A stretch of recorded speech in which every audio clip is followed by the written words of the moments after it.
ہم اب پاسکو جو ہے جو گندم خریدتی ہے پورے ملک سے، اس ادارے کو بند کرنے، بندش کی طرف جا رہے ہیں. تو وہ بتا رہے تھے کہ بہت ساری ہم نے وزارتوں کو جو ہے ایک ساتھ جوڑ دیا ہے، 2 وزارتیں جو ہے ایک کر دی ہے. لیکن اگر ہم دوسری طرف دیکھیں تو وزیر اعظم کی کابینہ ہر ہفتے کوئی نہ کوئی، ہر مہینے ایڈیشنز ہوتے ہیں، اور پھر اس کے بعد وہ اسپیشل ایڈوائزرز بھی لگاتے ہیں، نئے چارج بھی دے رہے ہیں. تو یہ چھوٹی چھوٹی پینٹس ہیں، جو بڑے کام ہیں ان کی بات کریں. دوسری بات یہ کہ نہیں تو ابھی بڑا تک کام آپ کو یہ نہیں لگتا کہ معیشت ڈیفالٹ ہونے جا رہی تھی جب موجودہ حکومت نے اقتدار سنبھالا؟ تو ہمیں تو یہی سننے میں آیا کہ جی جو گزشتہ حکومت تھی، چلیں پی ٹی آئی کی بات کر لیتے ہیں، پی ٹی آئی پر انہوں نے سارا الزام دھرا کہ جو معیشت ہے پاکستان کی وہ تو تباہی کے دہانے پر تھی، ہم ڈیفالٹ ہونے کے دہانے پر تھے، ڈیفالٹ ہونے جا رہے تھے. موجودہ حکومت نے ڈیفالٹ ہونے سے بچایا ہے کنٹری کو، تو یہ بڑا کارنامہ نہیں ہے مزمل صاحب؟ دیکھیں، میں ایک بات اس میں بڑی کلیئر بات کرتا ہوں، بڑے عرصے سے بات کر رہا ہوں کہ ڈیفالٹ کی تعریف کیا ہے. ٹھیک ہے نا؟ اگر آپ یہ کہتے ہیں کہ بیرونی ملک ہم نے $1 ارب کی پیمنٹ کی بر وقت ادائیگی کر دی ہے تو ہم نے ڈیفالٹ سے ملک کو بچا لیا ہے، تو ایٹ دا سیم ٹائم آپ سعودی عرب سے ہر سال $3 ارب کا جو ہے وہ لیتے ہیں، رول اوور لیتے ہیں. آپ کہتے ہیں ہمارے پاس پیسے جس کو مزید 1 سال آگے کر دے. چین سے لیتے ہیں 4 سے 6 ارب ڈالر کا، UAE سے لیتے ہیں $2 ارب کا. تو وہ اگر آپ ان کو کہہ رہے ہیں کہ ہمارے پاس ادائیگی کے لیے پیسے نہیں ہیں اور اس کو رول، ان کی مہربانی اس کو رول اوور کر دیتے ہیں، تو میں یہ کہہ رہا ہوں نا کہ آپ نے جو $1 ارب بھیج دیا باہر اس کی، یا $2 ارب بھیج دیا اس کی، تو آپ کہہ رہے ہیں کہ ہم نے ڈیفالٹ نہیں کیا. دوسری طرف آپ نے گردشی قرضے، مقامی قرضوں کی بات ہی کر لیں. مقامی گیس کا گردشی قرضہ 2600 ارب روپے، وہ حکومت ادائیگی نہیں کر پا رہی. تو یہ کیا، جب ادائیگی آپ نہیں کرتے، عام سادہ الفاظ میں فائنانس میں یہ کہا جاتا ہے کہ اگر آپ کی ادائیگی بر وقت نہیں ہوگی تو یا تو آپ بینک کرپٹ یا ڈیفالٹ جو ہے اعلان کر دیے جائیں گے. جیسے مثال ہے، میں آپ کو ایک چیک دے دیتا ہوں ابھی $50,000 کا، صحیح. اور آپ بینک جاتی ہیں اور بینک میں وہ چیک کیش نہیں ہوتا، تو میں ڈیفالٹ کر گیا ہوں آپ کے آگے، بے شک میں ارب پتی ہوں. ابھی ہم ڈیفالٹ ہی کی سچویشن میں ہیں یا ملک میں کچھ بہتر ہوا ہے؟ دیکھیں، حکومت نے بہت ساری جگہوں پہ ادائیگیاں کرنی ہیں جو نہیں کر پا رہی نا. حکومت کا جو دعویٰ ہے وہ ایک لمیٹڈ حد تک درست ہے، لیکن بہت ساری چیزیں ایسی ہیں جو آج بھی ان ایڈریس کھڑی ہوئی ہیں. ٹھیک. تو اس پہ بس ایک ہی آسان طریقہ ہے نا کہ جی پی ٹی آئی والے یہ کہتے تھے، چلیں پی ٹی آئی والوں نے کہا ہے تو آپ باقی سارے بھی پیسے ادا کر دیں، قرض ادا کر دیں. آپ یہ چھوڑیں کہ واحد خیبر پختونخوا صوبہ ہے جس کی حکومت مقروض ہے اور ڈیفالٹ ہے. میں تو کہوں گا کہ ہمارے NFC میں جو ہمارے جو ضم شدہ علاقوں کے پیسے ہیں اس کو مرج ایریا میں نہیں ڈالا، ہمارے بجلی کے واجبات نہیں ڈالے، یہ سارے ملا کے 2.5 سے 3 ہزار ارب بنتے ہیں. اچھا، نواز شریف صاحب تو کل کوئی اور تصویر پیش کر رہے تھے، اور ساتھ میں ابھی آپ نے خود چونکہ NFC کا ذکر کر دیا، 28ویں ترمیم کی بڑی باز گشت ہمیں سنائی دے رہی ہے.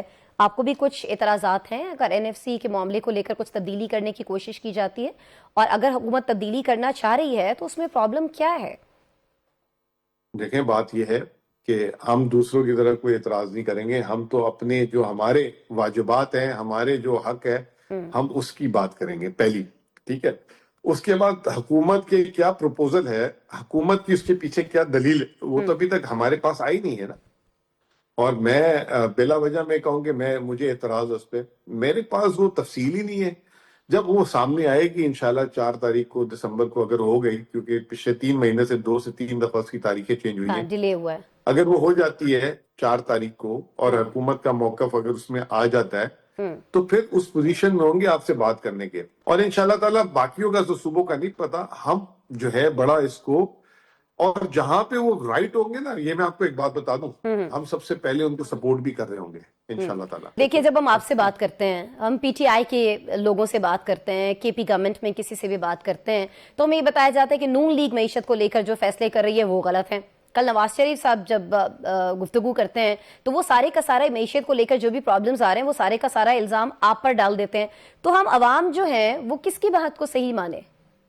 دونوں کی بات کو نہ مانیں. ایک کام یہ کریں کہ آپ کے پاس گوگل ہے، ویسے تو آپ کو چاہیے کہ اسٹیٹ بینک کی اکنامک سروے دیکھ لیں، حکومت کے شائع کیے ہوئے دیکھ لیں، وہ گوگل بھی کریں گے تو انہی کے لنک آتے ہیں. پہلے تو آپ یہ دیکھ لیں کہ 78 سال میں کون کتنے وقت حکومت میں رہا.